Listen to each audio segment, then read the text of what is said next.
ನಮಸ್ಕಾರ ಸ್ನೇಹಿತರೆ, ಮತ್ತೊಂದು ವಿಡಿಯೋಗೆ ಸ್ವಾಗತ. ಇದೀಗ ತಾನೇ ಬಂದಿರುವಂತಹ ಮುಖ್ಯವಾದ ಮಾಹಿತಿ.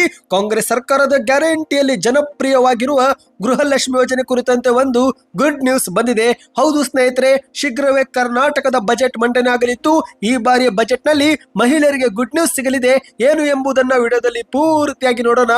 ಅದಕ್ಕಿಂತ ಮೊದಲು ನೀವು ನಮ್ಮ ಚಾನಲ್ಗೆ ಮೊದಲು ಬಾರಿ ಭೇಟಿ ಕೊಡ್ತಾ ಇದ್ರೆ ಕೆಳಗೆ ಕಾಣುವ ಸಬ್ಸ್ಕ್ರೈಬ್ ಬಟನ್ ಕ್ಲಿಕ್ ಮಾಡಿ, ಕೆಳಗೆ ಆಲ್ ಬಟನ್ ಕಾಣುತ್ತೆ ಅದು ಕೂಡ ಒತ್ತಿ ಸ್ನೇಹಿತರೆ.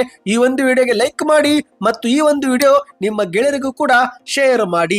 ಹೌದು ಸ್ನೇಹಿತರೆ, ಕರ್ನಾಟಕದಲ್ಲಿ ಕಾಂಗ್ರೆಸ್ ಸರ್ಕಾರ ನುಡಿದಂತೆ 5 ಗ್ಯಾರಂಟಿ ಯೋಜನೆಗಳನ್ನ ಜಾರಿಗೆ ಮಾಡಿದೆ.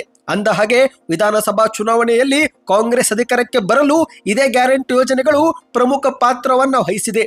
ಅದರಲ್ಲಿ ವಿಶೇಷವಾಗಿ ಗೃಹಲಕ್ಷ್ಮಿ ಯೋಜನೆಯ ಪಾಲು ತುಂಬಾನೇ ದೊಡ್ಡದಾಗಿದೆ. ಏಕೆಂದ್ರೆ ಸ್ನೇಹಿತರೆ, ಇಂದು ಕರ್ನಾಟಕದಲ್ಲಿ 50% ಮಹಿಳೆಯರ ಜನಸಂಖ್ಯೆ ಇದ್ದು ಎಷ್ಟೋ ಮಹಿಳೆಯರು ಗೃಹಲಕ್ಷ್ಮಿ ಯೋಜನೆಯಿಂದಲೇ ಕಾಂಗ್ರೆಸ್ಗೆ ಮತವನ್ನ ಹಾಕಿದ್ದಾರೆ. ಇಂದು ಅದೇ ಒಂದು ಕಾರಣಕ್ಕೆ ರಾಜ್ಯಾದ್ಯಂತ ಮಹಿಳೆಯರು ಪ್ರತಿ ತಿಂಗಳು 2,000 ರೂಪಾಯಿ ಪಡೆದುಕೊಳ್ಳುತ್ತಿದ್ದು ಮಹಿಳೆಯರ ಪಾಲಿಗೆ ಗೃಹಲಕ್ಷ್ಮಿ ಎನ್ನುವುದು ದೇವರು ಕೊಟ್ಟ ವರದಾನವಾಗಿದೆ. ಹೌದು ಗೆಳೆಯರೆ, ಕೆಲವರು ಗೃಹಲಕ್ಷ್ಮಿ ಯೋಜನೆ ಹಣದಿಂದಲೇ ಮನೆಗೆ ಬೇಕಾಗಿರುವ ಟಿವಿ, ಫ್ರಿಡ್ಜ್, ವಾಷಿಂಗ್ ಮಷಿನ್ ಖರೀದಿ ಮಾಡಿದ್ರೆ, ಇನ್ನು ಕೆಲವರು ತಮ್ಮ ಆರೋಗ್ಯದ ಚಿಕಿತ್ಸೆ, ಕಣ್ಣಿನ ಆಪರೇಷನ್, ಮಕ್ಕಳ ವಿದ್ಯಾಭ್ಯಾಸಕ್ಕೆ ಹಣವನ್ನು ಸದ್ಬಳಕೆ ಮಾಡಿಕೊಂಡಿದ್ದಾರೆ. ಈ ಮೂಲಕ ಸಾಕಷ್ಟು ಗೃಹಿಣಿಯರು ಈ ಒಂದು ಹಣದ ಲಾಭವನ್ನ ಪಡೆಯುತ್ತಿದ್ದಾರೆ. ಹೀಗಿದ್ದಾಗ ಸಹಜವಾಗಿ ಗೃಹಲಕ್ಷ್ಮಿ ಯೋಜನೆ ಬಗ್ಗೆ ನಿರೀಕ್ಷೆಗಳು ಕೂಡ ಈಗ ಹೆಚ್ಚಾಗಿದೆ. ಹೌದು ಗೆಳೆಯರೆ, ಈಗ ಕರ್ನಾಟಕದ ಮಹಿಳೆಯರು ಗೃಹಲಕ್ಷ್ಮಿ ಯೋಜನೆಯಲ್ಲಿ ಕೊಡಲಾಗುತ್ತಿರುವ 2,000 ರೂಪಾಯಿ ಆತಕ್ಕೂ ಕೂಡ ಸಾಕಾಗೋದಿಲ್ಲ.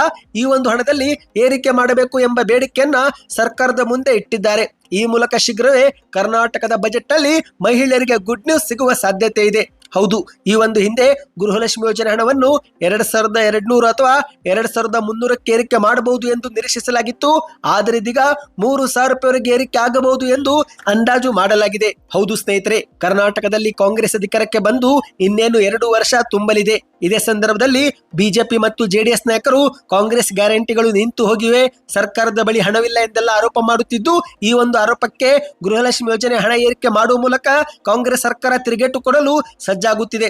ಶೀಘ್ರವೇ ಕರ್ನಾಟಕದ ಬಜೆಟ್ ನಲ್ಲಿ ಈ ಬಾರಿಯ ಗೃಹಲಕ್ಷ್ಮಿ ಯೋಜನೆ ಹಣ ಹೆಚ್ಚಳವಾಗಬಹುದು ಎಂದು ನಿರೀಕ್ಷಿಸಲಾಗಿದೆ. ಸ್ನೇಹಿತರೆ, ಮುಖ್ಯಮಂತ್ರಿ ಸಿದ್ದರಾಮಯ್ಯನವರು ಈಗಾಗಲೇ ಪೂರ್ವಭಾವಿ ಬಜೆಟ್ ಸಭೆ ಮಾಡುತ್ತಿದ್ದು ಸಭೆಯಲ್ಲಿ ಈ ಕುರಿತಂತೆ ಚರ್ಚೆ ಮಾಡಲಾಗುತ್ತಿದೆ. ಅಂದ ಹಾಗೆ ಸ್ನೇಹಿತರೆ, ಈ ಬಾರಿ ಕರ್ನಾಟಕ ಸರ್ಕಾರದ ಬಜೆಟ್ ಇತಿಹಾಸದಲ್ಲಿ ಅತಿ ದೊಡ್ಡ ಬಜೆಟ್ ಆಗಲಿದೆ.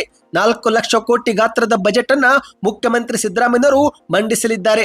ಈ ಬಾರಿಯ ಬಜೆಟ್ ನಲ್ಲಿ ಕರ್ನಾಟಕದ ಆರ್ಥಿಕ ಸ್ಥಿತಿಯನ್ನ ಪರಿಶೀಲಿಸಿದ ನಂತರ ಗೃಹಲಕ್ಷ್ಮಿ ಯೋಜನೆ ಹಣ ಏರಿಕೆ ಮಾಡಬಹುದು ಎಂದು ಆರ್ಥಿಕ ತಜ್ಞರು ಅಭಿಪ್ರಾಯ ಪಟ್ಟಿದ್ದಾರೆ. ಅಂದ ಹಾಗೆ ಸ್ನೇಹಿತರೆ, ಮತ್ತೊಂದೆಡೆಯಲ್ಲಿ ಕೆಲವರು ಗೃಹಲಕ್ಷ್ಮಿ ಯೋಜನೆ ಹಣ ಏರಿಕೆ ಕುರಿತಂತೆ ಸಂತೋಷವನ್ನು ವ್ಯಕ್ತಪಡಿಸುತ್ತಿದ್ರೆ, ಇನ್ನು ಕೆಲವರು ಈಗ ಕೊಡಲಾಗುತ್ತಿರುವ 2,000 ರೂಪಾಯಿನೇ ಸರಿಯಾದ ಸಮಯಕ್ಕೆ ಕೊಟ್ಟರೆ ಸಾಕು ಎಂದು ಮಾಧ್ಯಮಗಳ ಮುಂದೆ ತಿಳಿಸುತ್ತಿದ್ದಾರೆ.